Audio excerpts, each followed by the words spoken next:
Jésus-Christ a dit, malgré les miracles qu'il a fait, le peuple qui était là n'a pas cru. Jésus-Christ a parlé à Nicodème des choses profondes. Mais Nicodème n'a rien compris.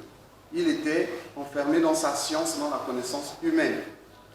Le Seigneur a parlé à la femme samaritaine, qui est une femme païenne, étrangère, aux promesses. Sur la base de ces paroles, le Seigneur lui dit, va chercher ton mari, elle va chercher directement le village tout entier. Et les gens ont cru en Christ, non pas à cause des miracles, mais à cause de ceux qu'ils ont entendus. Mais ceux qui attendaient le Christ ne l'ont pas vu arriver. C'est au point que le Seigneur montre l'aveuglement de l'homme, qui va chercher des mages de l'Orient, peut-être de l'Inde actuelle ou de la Chine actuelle, j'en sais rien, qui vont venir suivre une étoile. Il n'y a que eux trois qui voient l'étoile là, personne d'autre ne voit l'étoile là. Ils viennent jusque dans Jérusalem, ils continuent de voir l'étoile, les autres ne voient pas l'étoile. Et ils vont jusqu'à Jésus-Christ pour montrer que ceux qui attendaient le Seigneur arrive, ils ne sont même pas au courant. Ceux qui veillent sur le troupeau de Dieu, le propriétaire du troupeau arrive, ils ne le reconnaissent pas. Et c'est des gens qui n'attendaient pas le Seigneur, qui sont guidés jusqu'au berceau de Christ pour confondre ceux qui marchaient, qui attendaient Dieu selon le chemin qu'eux-mêmes ils ont tracé. Et Dieu, le Seigneur devait maintenant venir par là. Et quand le Christ viendra, personne ne saura d'où il vient. Oui, mais si c'est un parfait étranger, comment vous allez l'accueillir? Voilà. Mais le Seigneur ajoute, relit les paroles d'Ésaïe.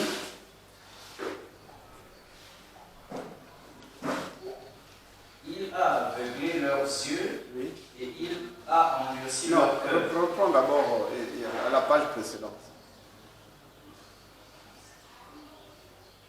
Il y a les propos d'Ésaïe qui sont... Qui a cru à notre prédication. Oui. Et à qui le bras du Seigneur a-t-il été révélé? On peut s'arrêter là. Les hommes qui écoutaient Jésus-Christ écoutaient selon la nature humaine, selon le cœur de Pierre. Ils étaient enfermés dans leur certitude. Mais ces choses-là nous concernent. Quand on écoute la parole de Dieu, on a de l'enthousiasme. Oui, Seigneur, alléluia, amen. Mais comme cette parole-là vient se poser sur le cœur de Pierre, la parole-là n'arrive pas à prendre racine. Et dès que vous avez quitté l'église, là, de même celui-là, on dit qu'il prie, non? Mais regarde ce qu'il est en train de faire. Et nous devenons ceux par qui Christ est méprisé. Les autres hommes qui nous observent. Mais qu'il ne soit pas ainsi de vous. Disposez donc votre cœur à recevoir la parole de Dieu pour qu'elle ne soit pas inutile dans votre vie. Pour qu'elle ne soit pas inutile.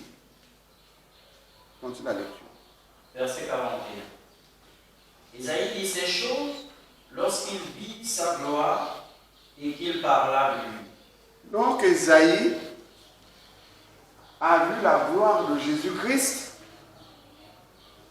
a réalisé au-dedans de son cœur que Jésus-Christ va arriver, que Dieu va envoyer un être particulier et qui va venir annoncer les choses du ciel, mais que les gens ne vont pas croire. Donc il voyait la gloire de Christ qui amène les choses célestes sur terre, et il voyait aussi, il discernait que le peuple là, parce qu'au moment où Isaïe voyait ces choses, il voyait ce peuple-là lui-même parler, personne ne l'écoutait. Elle me dit, je sais que même quand le Seigneur lui-même viendra, ça sera toujours les mêmes gens, les mêmes cœurs, ils ne croiront pas. Et Isaïe dit, c'est Dieu qui a endurci leur cœur. Ce n'est pas Dieu volontairement qui descend pour endurcir le cœur. C'est parce que le cœur s'attache à des choses qui ne bénissent pas. Tout ça, bon, puisque c'est ce qu'ils veulent, ils n'ont qu'à y aller. C'est ça l'endurcissement en question. Et comme les gens Pour qui être avec Christ, c'est prier. Vivre avec Christ, c'est aller à l'église.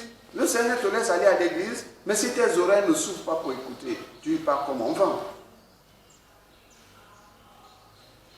Parce que le cœur ne se dispose pas à écouter la parole de Dieu et à la mettre en pratique.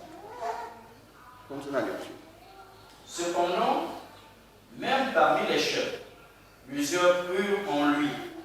Mais, à cause des pharisiens, ils n'en faisaient pas l'aveu, dans la crainte d'être exclus de la synagogue. Car ils aimaient la gloire des hommes plus que la gloire de Dieu. Or, Jésus s'étant écrié... On va d'abord s'arrêter là. Ça aussi, c'est une nature qu'on trouve au milieu des enfants de Dieu. Une nature que l'on trouve au milieu de Dieu. Des enfants de Dieu. Cette nature est celle-ci. Tu as reçu Christ en toi. Tu cherches déjà à marcher par Christ. C'est-à-dire à exprimer la vie de Christ. Mais, arrivé au milieu des païens, bon, tu les imites. Tu marches comme eux. Je vais prendre un exemple. Jeudi, on était dans une grève des étudiants de l'IAE. Vous avez vu les choses placardées. Et la semaine passée, le portail muré, barricadé. Et le collègue avec qui j'étais dit, bon, on va aller prendre un verre là-bas. Il fait très chaud. Je dis, non, c'est bon pour moi, je ne bois pas. Et le vendredi, il revient en face, non, il fait chaud, allons prendre un jus d'orange au bar qui est là. Je dis, non, c'est bon pour moi. À nos âges, il faut boire beaucoup. Oui, je sais.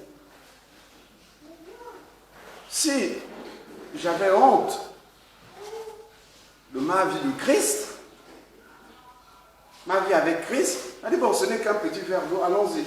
Je vais juste accompagner, prendre juste un petit verre. Beaucoup de gens font comme ça. Mais moi, je suis resté intègre. Quand je commençais avec le Seigneur, cela m'était arrivé. J'étais avec un ami au CCF, et puis dans la faiblesse, donc on va prendre un verre. Et puis on nous a servi. Après je me suis enjeune. J'ai dit non, c'est bon, je ne bois plus. Et je n'ai pas bu. Ça l'a choqué. Mais je préférais le choquer et honorer mon Dieu. Là, j'étais encore au tout début. Donc, la vie de Christ en vous, vous ne devez pas en avoir honte. Si vous en avez honte, la honte là ne peut pas venir de Dieu. Je ne vous dis pas aussi de faire comme les chrétiens, j'allais dire zélés, mais du faux zèle. Il prend sa louange, il met sa haute voix pour que tout le quartier écoute qu'ici là on loue Dieu.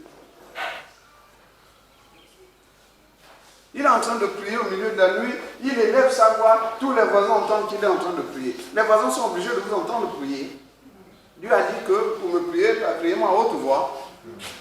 Les vrais adorateurs adorent Dieu en esprit, en vérité. Hein? Voilà les comportements rétrogrades que les gens adoptent en croyant servir Dieu. Donc il y en a qui se cachent, d'autres en font excessivement au point d'incommoder. Peut-être que le voisin là, tu pouvais l'exhorter un jour, mais comme tu le déranges là, il te rejette d'avance. Et tu fermes une porte. Non, oui, dans le secret de ton cœur, cela suffit. Dieu voit dans le secret. Quand tu pries, ce n'est pas parce que tu as parlé à haute voix que Dieu t'entend. Dieu n'écoute pas ta bouche. Dieu regarde ton cœur. Dieu voit directement le cœur. Puisque le Saint-Esprit est dans le cœur, est-ce qu'il est dans la bouche? Il est dans le cœur. Donc c'est des choses que vous devez corriger. Si c'est votre cas, c'était l'ignorance, corrigez ça. Ne dérangez pas vos voisins inutilement. Pourquoi? Pour que par rapport à bonne conduite, ils soient frappés et qu'ils soient aptes à vous suivre dans le chemin que vous avez suivi, parce que vous êtes quelqu'un de bien, eux aussi. Chacun veut devenir quelqu'un de bien. Chacun. Donc, corrigez ça. Continuez à lecture. Verset 44.